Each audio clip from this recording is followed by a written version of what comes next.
An original narrated audio story by Veiled Royalty. The auction block stood like a monument to desperation in the centre of Brighton's debtors' market. Lady Rosalind Ashworth gripped her thin shawl tighter as rain began to fall on the cobblestones around her feet. At 19, she had never imagined she would stand here, not the daughter of Earl Ashworth, not a lady who had once danced in royal ballrooms. But her father's gambling debts had destroyed everything. The creditors wanted their money, and she was the only thing left to sell. Lot 17, the auctioneer called out in a voice that echoed off the surrounding buildings. Lady Rosalind Ashworth, educated, well-bred, speaks 3 languages, perfect for service in a noble household. The word service made her stomach turn. Everyone knew what it really meant when a lady was sold at the debtors' market. She would become property. A servant, or worse. The crowd pressed closer. Rough men with calculating eyes examined her like livestock. Her heart pounded so hard she thought it might burst from her chest. This couldn't be happening. This couldn't be real. Bidding starts at £50, the auctioneer announced. A gruff voice called out, 50, then another, 75. Rosalind closed her eyes and tried to disappear inside herself. She thought of better times, of the day 5 years ago when she had met Prince Adrian at the royal ball. How handsome he had looked in his military uniform, how he had asked her to dance, how he had whispered that she was the most beautiful woman in all of England, and how she had rejected his proposal of marriage. She had been 15 then, naive, believing that love should be a fairy tale, not a political arrangement. Her father had been furious when she refused the prince, but she had been stubborn. She wanted to marry for love, not duty. Now, standing on this auction block, she realized how foolish she had been. If she had married Prince Adrian, she would be a princess now, safe, protected. Instead, she was about to be sold like a piece of furniture. £100, someone shouted from the back of the crowd. Rosalind opened her eyes. The bidding was getting higher. That meant whoever bought her had specific plans. Her hands began to shake. 150, 200. The voices were getting more aggressive. Men were pushing closer to get a better look at her. The auctioneer was smiling. This was turning into the kind of bidding war that made him rich. Then a new voice cut through the noise, deep, commanding, unmistakable. £5,000. The entire crowd went silent. £5,000 was more money than most of these men would see in their entire lives. It was an insane amount to pay for anyone, even a lady. Rosalind searched the crowd desperately, trying to see who had made such an enormous bid. But the speaker remained hidden somewhere in the back, concealed by the press of bodies. £5,000, the auctioneer repeated, his voice shaking with excitement. Going once, going twice. No one else bid. How could they? £5,000 was impossible to match. Sold, the auctioneer declared. To the gentleman in the back. Rosalind felt her knees weaken. Someone had just bought her for an amount that defied belief. What did they want with her that was worth such a fortune? 2 well-dressed servants pushed through the crowd toward the auction block. They were clearly from a wealthy household. Their clothes were expensive, their bearing respectful but professional. "My lady," one of them said quietly, offering her a dark cloak. "Please come with us."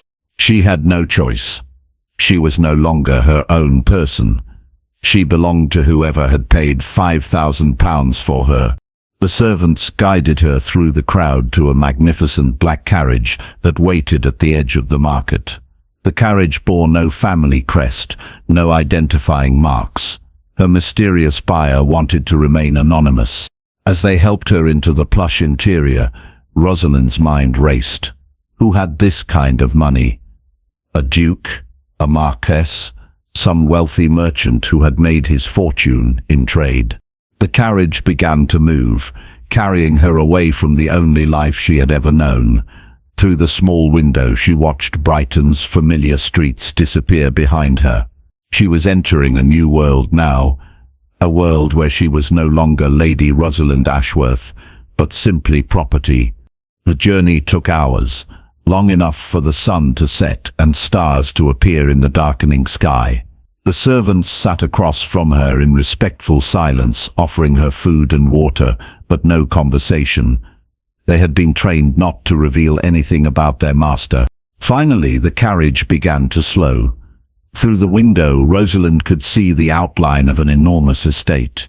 Even in the darkness, she could tell it was grander than any private home she had ever seen. Towers and spires reached toward the sky. Hundreds of windows glowed with warm light. This wasn't just wealth. This was power. The carriage stopped in front of a massive entrance, flanked by marble columns. Footmen rushed forward to open the door and help her down. She had never seen so many servants in one place. Dozens of them lined the steps, all dressed in identical livery. "This way, my lady," said a distinguished older woman who appeared to be the head housekeeper. "His lordship is waiting for you in the library." His lordship. So her buyer was at least a lord, possibly higher. But why had he paid such an enormous sum for her? And why the secrecy? They led her through corridors that seemed to stretch forever. The walls were covered with priceless paintings and tapestries. Crystal chandeliers cast dancing shadows on marble floors. This place was like a palace. Actually, Rosalind realized with growing alarm, it was a palace. She recognized the architecture now, the distinctive style of the royal family's private residences. But that was impossible. Why would she be brought to a royal palace? They stopped in front of massive oak doors carved with the royal coat of arms. Rosalind's heart began to pound again. This couldn't be happening. This had to be some mistake. The doors opened to reveal a magnificent library. Floor-to-ceiling shelves held thousands of leather-bound books. A fire crackled in an enormous fireplace, and standing with his back to her, gazing into the flames, was a tall figure in dark clothing. "Leave us," he said quietly. The servants immediately withdrew, closing the doors behind them. Rosalind was alone with her mysterious buyer. Slowly the figure turned around. Prince Adrian. Now King Adrian. Rosalind's legs nearly gave out beneath her. Of all the people in England who might have bought her, it was the man she had rejected 5 years ago. The man who was now the most powerful person in the kingdom. "Hello, Rosalind," he said softly. He looked older than she remembered. More serious. The boyish charm she recalled from their dance had been replaced by the weight of responsibility. He wore no crown, no royal regalia, just simple dark clothes that somehow made him seem more intimidating than any throne room display. "Your Majesty," she whispered, sinking into a deep curtsy. Her voice was barely audible. "Please sit," he said, gesturing to a chair near the fireplace. "We have much to discuss." She remained standing, too frightened to move. "I don't understand. Why did I buy you?" he finished for her. A slight smile touched his lips, but it wasn't cruel. "I should think that would be obvious." "Nothing about this is obvious," she managed to say. He moved closer, and she could see that the years had changed him more than she had first realized. There were lines around his eyes that hadn't been there before, a hardness to his jaw that spoke of difficult decisions and heavy burdens. "5 years ago," he said, "you told me that you could never marry a man you didn't love. Do you remember?" How could she forget? It had been the most difficult conversation of her young life. "Yes, you said that royal marriages were business arrangements, that princes didn't marry for love, only for political advantage. She nodded, unable to speak. You were right, of course. I have since married twice, both times for political reasons. Both wives died in childbirth, along with the heirs they carried. Rosalind felt a shock of sympathy. She had heard rumors of the king's tragedies, but to hear him speak of them so matter-of-factly was heartbreaking. I am now 34 years old, he continued. I have no heir. Parliament is pressuring me to marry again, to produce the next generation of the royal line. I'm sorry for your losses, she said quietly. Are you? He asked, studying her face. Or are you simply saying what you think I want to hear? The question caught her off guard. I am truly sorry. No one should have to endure such pain. Something in his expression softened. Thank you, but that is not why you are here. Then why? He was silent for a long moment, staring into the fire. When he spoke again, his voice was so quiet she had to strain to hear him. Because I have never forgotten you. The words hit her like a physical blow. She sank into the chair he had offered earlier, her legs no longer able to support her. In 5 years, he continued, through 2 marriages, 2 wars, countless political crises, and personal tragedies, I have never stopped thinking about the girl who danced with me one evening and then had the courage to tell a prince that she deserved better than a loveless marriage. Rosalind stared at him in shock. You've thought about me? Every day. He turned to face her fully. Do you know what it is like to rule a kingdom, Rosalind? To make decisions that affect millions of lives, to carry the weight of a crown that you never asked for. She shook her head. It is the loneliest existence imaginable. I am surrounded by people every moment of every day, yet I am completely alone. Everyone who speaks to me wants something. Power, money, position. No one sees me as simply a man.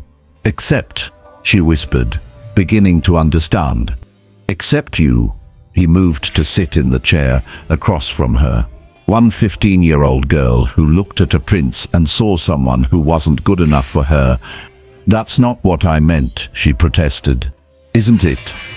You told me that you wanted to marry for love, that you believed you deserved a husband who would cherish you, not use you for political gain. His eyes met hers. You were the first person who ever suggested that I might not be the most desirable man in England, simply because I wore a crown. Rosalind felt tears beginning to gather in her eyes. I was young, foolish. I didn't understand. You understood perfectly, and you were brave enough to act on that understanding. He leaned forward slightly. Do you know how many people have the courage to refuse a royal command? How many young women would have turned down the chance to become a princess? It was stupid, she said. If I had married you, my family would never have fallen into debt. My father would never have gambled away our fortune. I would never have ended up on that auction block. No, he agreed. You would have ended up in a royal palace, married to a man who saw you as a political necessity, just as my first 2 wives were. The truth of that statement settled over her like a weight. She had seen royal marriages before. Beautiful women who smiled in public and looked desperately unhappy in private. But that's not why I bought you, Adrian continued. Then why? She asked again. He stood up and walked to the window that looked out over the palace gardens. The moonlight illuminated his profile, and Rosalind was struck again by how much more serious he had become. Because I am going to ask you the same question I asked 5 years ago. Her heart stopped beating. What? I am going to ask you to marry me, Rosalind. But this time, I am going to tell you the truth. She couldn't breathe. The truth. He turned back to her, and she saw something in his eyes that she had never expected to see in a king's face. Vulnerability. The truth is that I have been in love with you since the moment we danced together. The truth is that when you rejected my proposal, it broke my heart more completely than I thought possible. The truth is that I married 2 other women hoping to forget you, and it was the cruelest thing I have ever done to them, because they deserved husbands who could love them wholly. Rosalind felt the world spinning around her. This couldn't be real. Kings didn't fall in love with minor nobles and carry that love for 5 years. Kings didn't buy women from debtors' auctions out of romantic devotion. The truth, Adrian continued, moving closer to her, is that when I heard about your father's debts and learned that you were going to be sold, I knew I couldn't let some stranger buy you. I couldn't bear the thought of you belonging to anyone else. So you bought me yourself, she whispered. I bought you, he agreed. And now I am going to give you the same choice I gave you 5 years ago, with one crucial difference. What difference? He knelt down beside her chair, taking her hands in his. The gesture was so unexpected, so humble, that she gasped. 5 years ago, I asked you to marry a prince for political reasons. Today, I am asking you to marry a man because he loves you more than his own life. Tears were flowing freely down her cheeks now. Adrian, I know this is overwhelming. I know you must be frightened and confused. You have every right to be. His grip on her hands tightened. But I need you to know that if you say yes, it will not be like my other marriages. You will not be a political pawn or a royal broodmare. You will be my queen, because you are the woman I choose to love. And if I say no, she managed to ask, then I will give you a house anywhere in England you wish to live, a comfortable income for the rest of your life, your freedom, and I will never bother you again. She stared at him in amazement. You would do that? I would do that. Even though you paid £5,000 for me?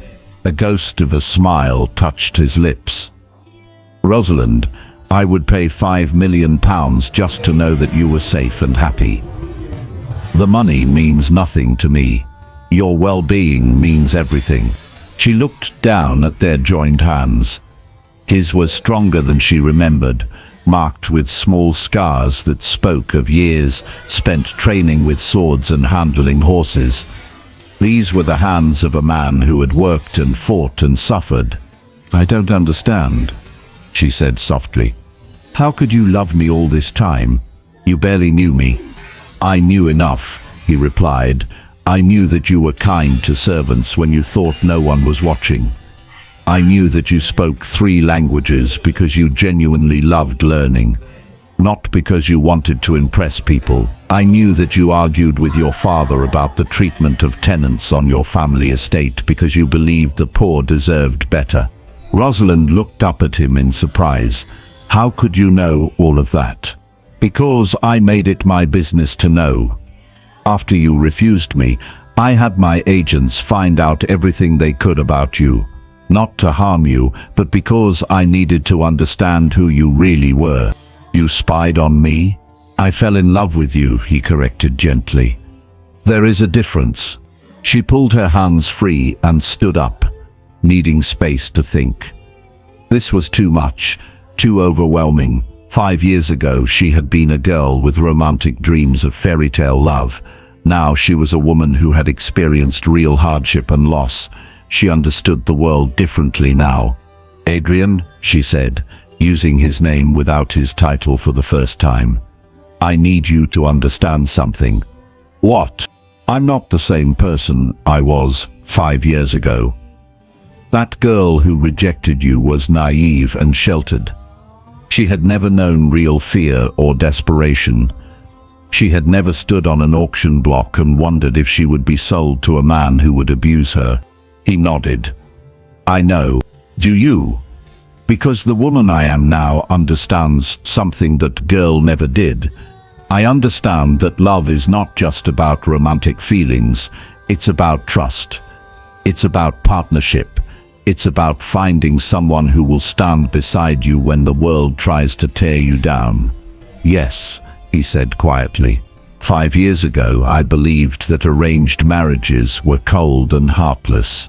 But watching my parents' marriage, which was supposedly based on love, I learned that emotions alone are not enough. My father claimed to love my mother, but he still gambled away everything they had. He still put his desires above his family's well-being. Adrian was listening intently, not interrupting. "If I marry you," Rosalind continued, "it won't be the romantic fairy tale I dreamed about as a girl. It will be a partnership between two people who have both learned hard lessons about life." "Would that be enough for you?" he asked. She looked at him carefully. Really looked at him. The boy she remembered had been charming and confident. This man was something different.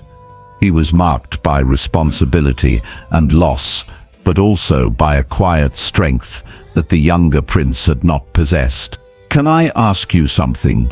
she said. "Anything. When you married your other wives, did you try to love them?" Pain flickered across his features. "I did. They were good women who deserved better husbands than I could be." "Because you were thinking of me?" "Because I was thinking of you," he admitted. "And if I marry you now, will you be able to put those feelings aside and be a proper husband to me?" He was quiet for a long moment. When he spoke, his voice was very serious. "Rosalind, I need you to understand something. The feelings I have for you are not a passing infatuation. They are not based on some idealized memory of a 15-year-old girl.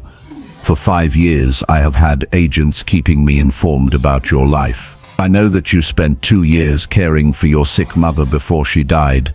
I know that you took over managing your father's estate when his gambling got out of control. I know that you sold your jewelry and your horses to try to pay his debts before you had to sell yourself." She stared at him in shock. She had no idea he knew about any of that. "I know," he continued, "that you are brave and selfless and stronger than anyone should have to be. I know that you have grown into a woman of extraordinary character. So when I tell you that I love you, I am not talking about some childish romantic fantasy. I am talking about genuine admiration for who you have become." Tears were flowing again. No one had ever seen her so clearly. No one had ever understood what the last 5 years had cost her. "But what about children?" she asked. "Parliament expects you to produce an heir. And do you want children?" The question caught her off guard. In all of this, she hadn't even considered her own desires. Yes, I think I do. Then we will have children. If God wills it." His expression grew sad. "I cannot promise you that pregnancy will be safe. I have lost 2 wives and 3 children already, but I can promise you that if you take that risk, it will be because you choose to, not because I demand it of you." She could see the pain that those losses had caused him. Whatever else he was, Adrian was not a man who took women's lives lightly. "What about love?" she asked quietly. "What about it? You say you love me, but what if I cannot love you in return? What if I can only offer you respect and partnership?" He moved closer to her, his eyes never leaving her face. "Rosalind, you spent 2 years nursing your dying mother. You managed your father's estate and tried to save your family from ruin. You stood on an auction block with dignity intact because you were determined to protect whatever honor you had left. If that is not love in action, then I don't understand the word." "That's not the same thing," she protested. "Isn't it? Love is not just romantic feeling. It's choosing to put someone else's well-being before your own. It's staying faithful through hardship. It's seeing the best in someone even when they cannot see it in themselves." He reached out and gently touched her face. "You have been loving people your entire life, even when they didn't deserve it. The only question is whether you could ever love me." She looked into his eyes and saw something she had never expected to find there. Hope. This powerful man, this king who commanded armies and ruled nations, was hoping that a bankrupt nobleman's daughter might someday care for him. "I don't know," she said honestly. I don't know if I can love you the way you love me. That's all right, he said softly. I have enough love for both of us until you decide. The simple generosity of that statement broke something open inside her chest. She had spent so many years being strong for everyone else. Her sick mother, her reckless father, the tenants who depended on their family's estate. She had forgotten what it felt like to have someone offer to be strong for her. If I say yes, she said carefully, what happens next? We get married. Quietly, without a lot of ceremony, then we try to build a life together. And if it doesn't work, if we make each other miserable, then we will have tried, he said simply. But I don't think we will make each other miserable. I think we will make each other stronger. She studied his face, looking for any sign of deception or manipulation, but all she saw was sincerity. This man had spent 5 years thinking about her, longing for her, building his love for her on a foundation of genuine knowledge about who she was. It was not the fairy tale romance she had dreamed of as a girl, but it was something better. It was real. All right, she said quietly. All right, I will marry you, Adrian. The smile that spread across his face was like sunrise after a dark night. For a moment, he looked like the young prince she remembered from their dance, full of joy and hope. Thank you, he said, and she could hear the genuine gratitude in his voice. Don't thank me yet, she warned. I am not an easy person to live with. I have opinions about everything. I will want to be involved in decisions about the kingdom. I will probably argue with your advisors. Good, he said firmly. I need someone who will challenge me. I need someone who will tell me the truth even when it's difficult to hear. And I will need time, she continued. Time to learn to be your wife. Time to learn to be a queen. Time to learn to love you the way you deserve. We have all the time in the world, he assured her. She looked around the magnificent library, at the thousands of books and the priceless artwork. In a few days, all of this would be hers. She would be Queen of England. The girl who had once been sold on an auction block would wear a crown. But more importantly, she would be married to a man who had chosen her not for political advantage, but because he genuinely valued who she was. It was not the love story she had imagined as a 15-year-old girl, but perhaps it was something better. Perhaps it was the love story she needed as a woman who had learned that real love was built on respect and commitment, and the willingness to stand together against whatever life might bring. When, she asked. As soon as possible, he replied. Unless you need time to prepare. No, she said, surprising herself with her decisiveness. I have been preparing for this moment for 5 years without knowing it. He moved closer to her, close enough that she could feel the warmth of his body. May I kiss you? The question was so formal, so respectful, that she almost laughed. You bought me for £5,000, and you're asking permission to kiss me.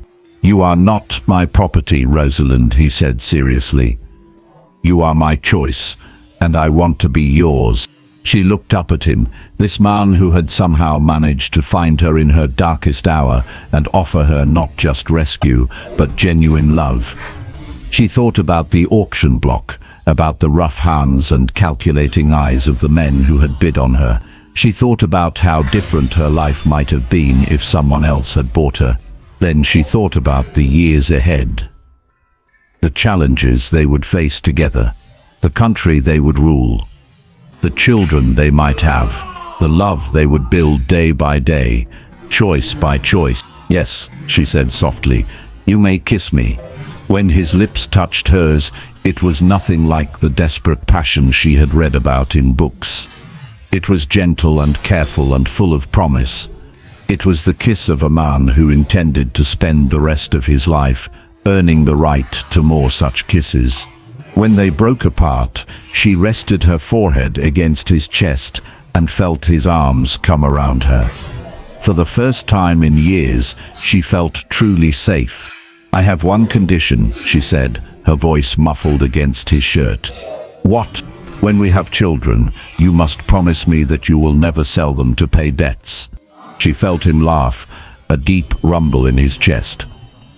"I promise, though I should point out that kings generally don't accumulate the kind of debts that require selling their children."